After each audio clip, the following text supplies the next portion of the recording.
Next we will check the calculation of NDP at factor cost and GDP at factor cost. See, what's the equation for getting NDP at factor cost? Compensation of employees, operating surplus plus mixed income. All these you have learned in the first part of our lesson. So NDP at factor cost is equal to compensation of employees plus operating surplus plus mixed income.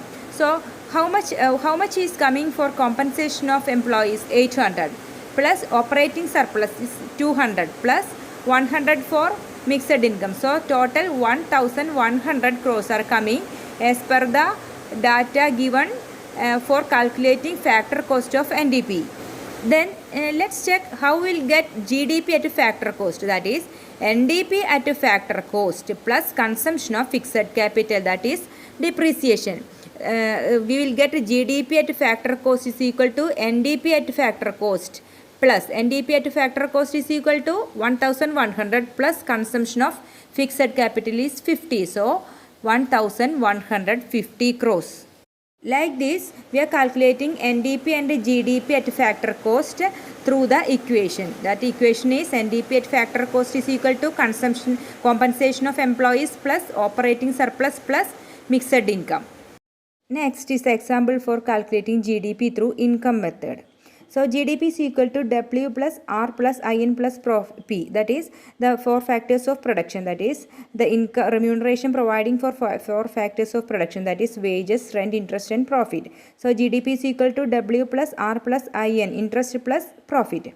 So here we are considering the income from various sources, that is wages is 350, rent 300, interest 150 and profit is 200. So GDP is equal to W plus R plus IN plus P, that means 350 plus 300 rent plus 150 interest plus 200 profit. So GDP is equal to 1000.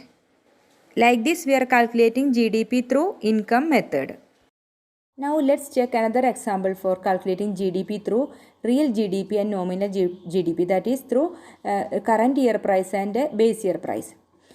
Gross domestic product at base year price or real GDP. It is a market value of all final goods and services produced in one accounting year within the domestic territory of a country at a base year price, that is real GDP. So GDP at a base year is equal to price into quantity.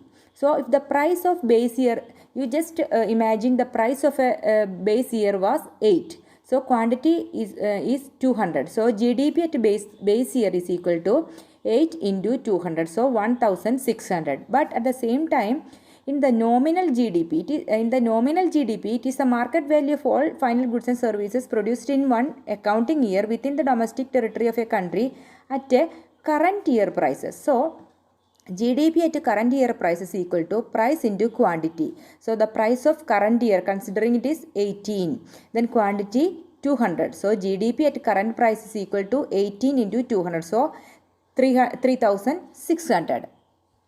Like this way, the gross domestic product GDP is calculating through real GDP and nominal GDP, that is current year price and base year price.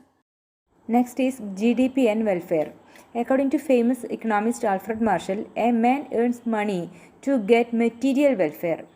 This definition expanded the scope of economic science by foregrounding the study of wealth and humanity simultaneously rather than that of wealth alone.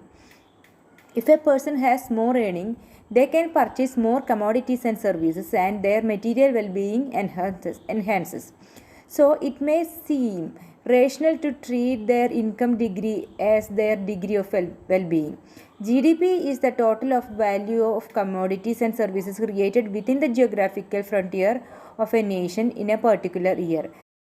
It gets allocated among people as earnings. So we may be persuaded to treat the higher degree of GDP of a nation as a hint of a greater well-being of the people of that nation.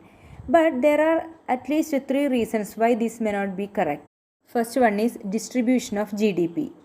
If the GDP of the country is rising, the welfare may not rise as a consequence. This is because the rise in GDP may be concentrated in the hands of very few individuals or firms. For the rest, the income may in fact have fallen. In such cases, the welfare of the entire economy, entire country cannot be said to be have increased. If we relate welfare improvement in the country to the percentage of people, that GDP is not a good index. The second one is non-monetary exchange. Many activities in an economy are not evaluated in monetary terms. For example, the domestic services women perform at home are not paid for. In barter system, goods are directly exchanged for another. But since money is not being used here, these exchanges are not registered as a part of economic activity.